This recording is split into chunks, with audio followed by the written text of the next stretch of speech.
माझ्या बिहार मधले जे काही लोक आहेत, माझं त्यांनाही विचारणं आहे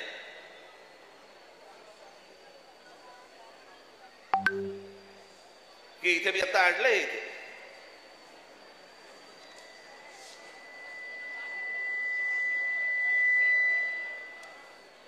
28 सप्टेंबर 2018, ऐका नीट मी काय बोलतोय।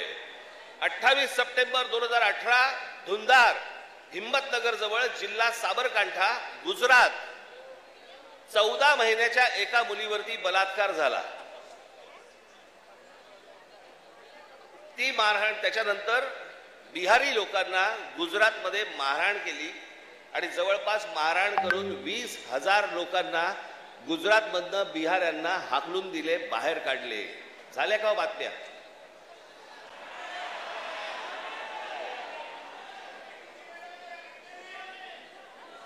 कुठेही बातम्या तुम्हाला दिसणार नाहीत। हा माणूस त्याच्यानंतर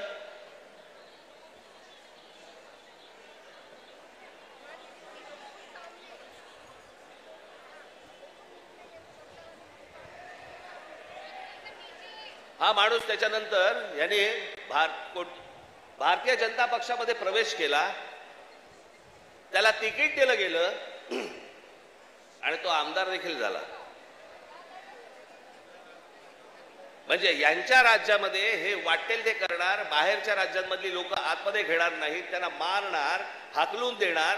10-10, 20, आता परत झालं, आता परत गुजरातमध्ये झालं आणि बिहारी लोकांना गुजरातच्या बाहेर काढलं। झाल्या बातम्या? नाही झाल्या। इथे एका मिठाईवाल्याच्या कानफडीत बसल्यावरती देशाची बातमी घडते, देशाची।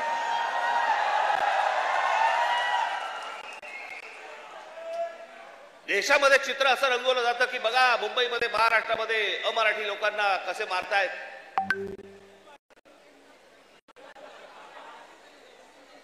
हे काय प्रकारचं राजकारण सुरू आहे देशामध्ये, आपण लक्षात घ्या।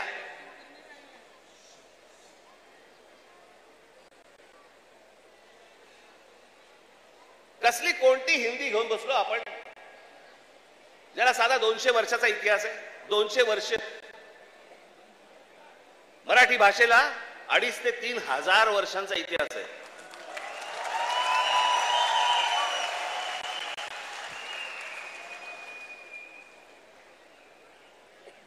मराठी भाषेला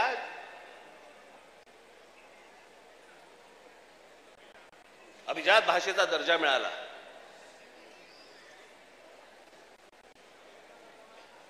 या शिवतीर्थावरती इथे मुंबईला पंतप्रधान नरेंद्र मोदींच्या समोर मी त्यांना सांगितलं होतं, माझ्या फक्त 5 गोष्टी आहेत, 5 अटी आहेत गोष्टी।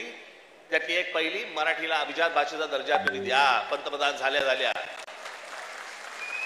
दर्जा दिलाय, वर्ष झालं, 1 रुपया नाही आलाय। हिंदी भाषेला म्हणजे गंमत बघा, एखाद्या भाषेला जर समजा अभिजात भाषेचा दर्जा द्यायचा असेल तर त्याला कमीत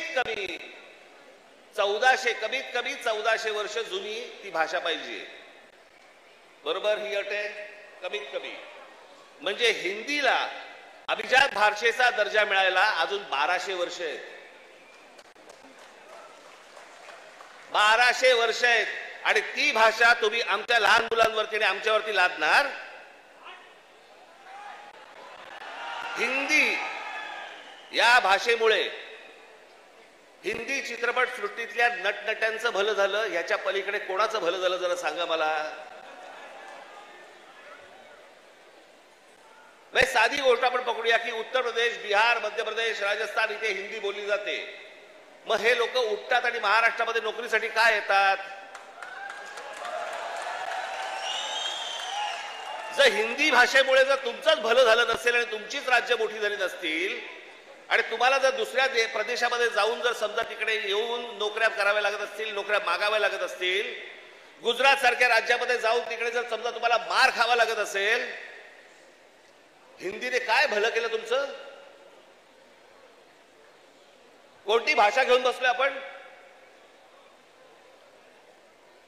आणि त्या भाषेसाठी म्हणून महाराष्ट्राचा मुख्यमंत्री पेटलाय। मला कारणच नाही कळलं.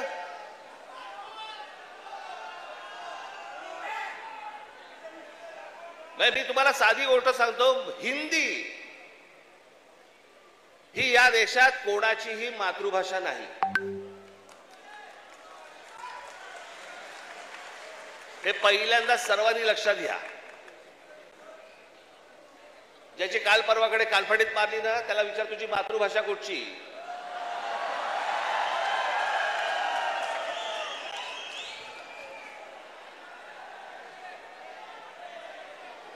अहो, हिंदी ही इकडच्या तिकडच्या सगळ्या कडबोळ्यातनं तयार झालेली 100-200 वर्षापूर्वीची भाषा. बाकीच्या सगळ्या केवढ्या जुन्या भाषा आहेत. उत्तर प्रदेश, बिहारला आता समजलं पाहिजे, राजस्थानला आता समजलं पाहिजे. मी आता एक आणलं इथे उदाहरणार्थ बघा. हिंदी या भाषेमुळे हिंदीने किती भाषा मारल्या, तर जवळपास 250च्या आसपास भाषा मारून टाकल्या. त्याच्यामध्ये कांगरी, गडवाली, कुमाऊनी, अवधी, हरियाणवी, ब्रज, भोजपुरी, मगधी, बाघेली, छत्तीसगडी, बुंदेली, माळवी, भिल्ली, नागरी, बागरी, मारवाडी अशा अनेक भाषा आहेत.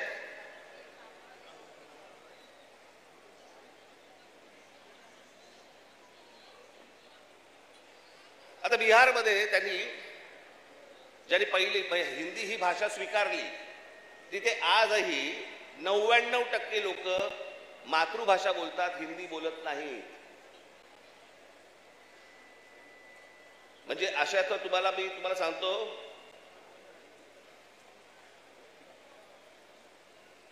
हनुमान चालीसा आहे ना, हनुमान चालीसा, ज्याला तुम्ही हिंदी म्हणता, ते अवधी आहे, हिंदी नाही.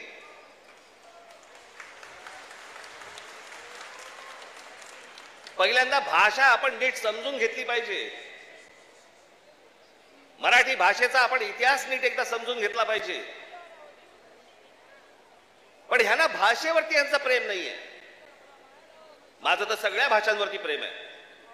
माझा तर दावा कदाचित चुकीचा नसावा, परंतु महाराष्ट्रामधले जेवढे काही नेते आहेत त्या सगळ्यांपेक्षा हिंदी माझं बरं आहे.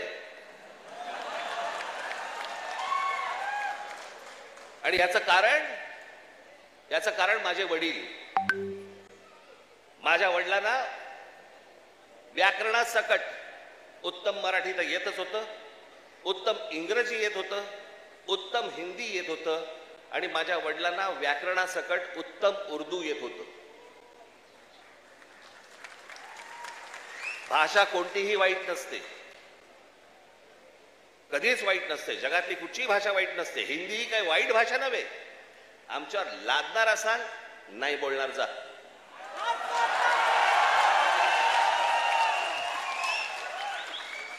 आणि लहान मुलांवरती तर नाहीच नाही.